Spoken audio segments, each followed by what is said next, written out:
Bom dia, pessoal. Tudo bem com vocês? Que possamos então iniciar nossa semana na luz do Evangelho segundo o Espiritismo.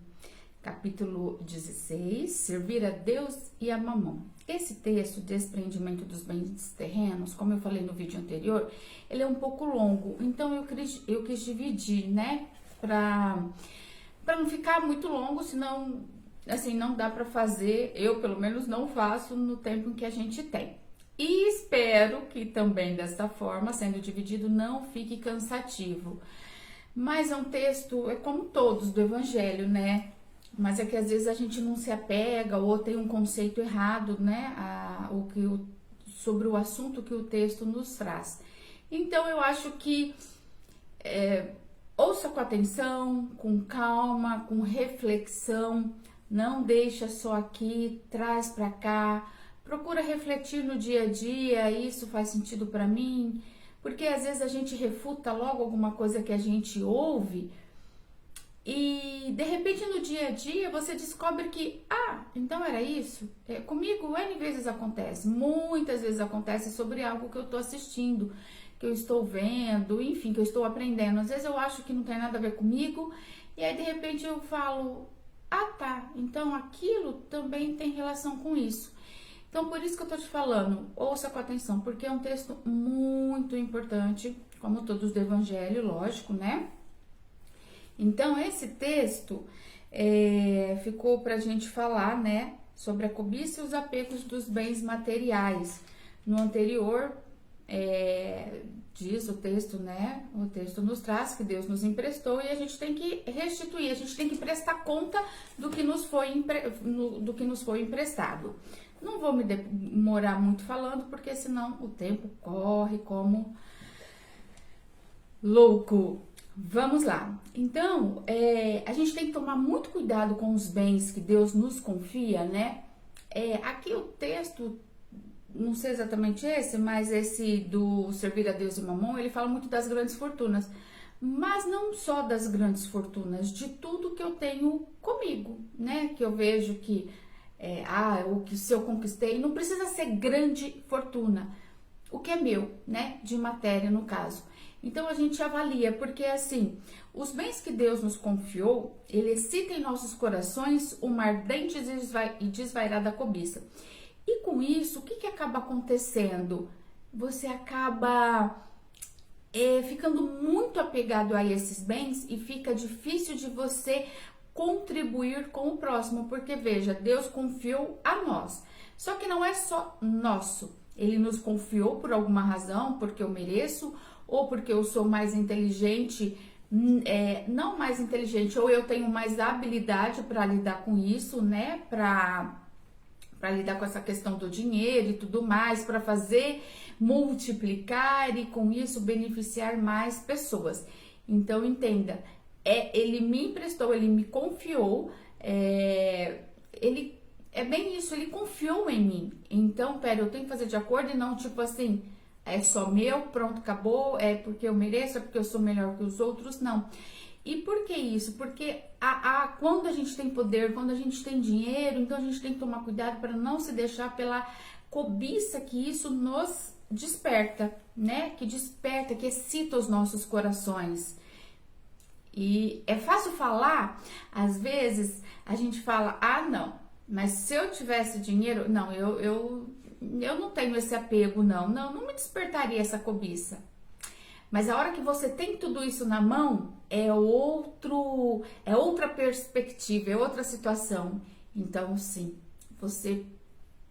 quando a gente não tem, é fácil falar, mas quando a gente detém isso, aí já é outra coisa. A gente não costuma refletir, né, que a gente se apega a uma fortuna perecível e é tão passageira como nós mesmos, né? Então a gente se apega a algo que tá aqui agora e daqui a pouco, como nós. A gente tá aqui agora e de repente já não está mais. E um dia nós teremos que prestar contas ao Senhor daquilo que Ele nos confiou, daquilo que Ele nos concedeu. Então Ele me emprestou e eu tenho que como aquela passagem dos talentos, né? Deu um talento para um, 2 para outro, 3 para outro, acho que foi essa quantidade, ou 5. Enfim, a questão que o senhor deu ao servo ali. Quando voltou, o servo teve que prestar conta do que fez com esses talentos. Um multiplicou, o outro multiplicou, o outro ficou com tanto medo de perder que deixou lá parado. E como eu vi uma vez já, dinheiro, né? Se você não faz nada com isso, é inútil. Não era isso que eu ia falar, mas enfim, mais fácil por esse meio. É inútil, fica lá uma coisa parada, sem utilidade, nem para você e nem para o próximo. Então ele nos confiou algo, peraí, vamos pôr a cabeça para pensar, sabe? Vamos refletir mais, vamos buscar mais para ver, tá, então tá, e agora o que eu faço? A gente se esquece que pela riqueza fomos investidos na sagrada condição de ministros da caridade na terra para distribuir de modo inteligente, de forma inteligente. Então é isso. Você entendeu? Então, se de repente Deus nos confiou, é porque eu fiz por merecer? Tudo bem, mas provavelmente também, e também tem a outra questão que às vezes ele viu que eu tenho a capacidade de distribuir de forma inteligente, né? Vou repetir esse trecho. A gente se esquece que pela riqueza fomos investidos na sagrada condição de ministros da caridade na terra, para distribuir de forma inteligente. Então, a riqueza que foi investida em mim, e isso é uma responsabilidade muito grande, então você viu que junto com a riqueza veio uma responsabilidade. E eu tenho que usar isso, digamos, fazer com a riqueza que foi investida em mim, fazer algo inteligente, distribuí-la de forma inteligente, fazer a caridade. Então, por mais que eu tenha, porque eu tenha conquistado esse espaço, essa condição de receber essa riqueza, ok, só que é para eu fazer de forma inteligente algo com ela. Ministro da caridade na terra, entendeu? Então, quando a gente usa somente para o nosso proveito que nos foi confiado, só seremos depositários infiéis. Então, essa riqueza foi confiada para mim.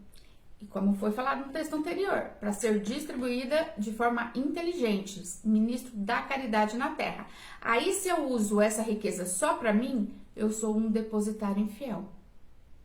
Não vou estar fazendo o que Deus me confiou a ser feito. Por quê? Porque nós não utilizamos de forma correta o que nos foi confiado. E isso é egoísmo, né? Trouxe pra gente utilizar, pra gente compartilhar e não, ficou tudo só pra mim. E aí, o que acontece? Eu vou estar contraindo mais dívida, no sentido de que se eu não tô fazendo o que tem que ser feito, não foi isso, né? A proposta não foi essa, então, quer dizer, era para eu ter feito uma coisa, eu fiz outra. Aqui, depositário infiel. Eu vou estar contraindo mais débito para minha vida e vou ter que trabalhar para quitar isso, tá? Que resulta desse esquecimento voluntário dos nossos deveres? A morte virá, inflexível, e rasgará o céu sob o qual nos escondemos e nos forçará a prestar conta. Porque, tipo assim, tô aqui mesmo, eu tô com esse dinheiro, vou fazer o que quiser, pronto, acabou. Só que chegará uma hora, tá? Que a morte vem. E aí eu vou ter que prestar conta. Aí vai ser cobrado tudo o que eu estou devendo. Ao amigo que nos favoreceu, é em vão iludir-nos na vida terrena, floreando com o nome de virtude, o que frequentemente é apenas egoísmo. É em vão chamarmos econômica e previdência aquilo que é simples avareza ou generosidade, o que não passa de fartura ao nosso proveito. Então, assim, generosidade, quando só está sendo a única pessoa a ser beneficiada sou eu. Econômica ou eu não estou contribuindo de forma correta?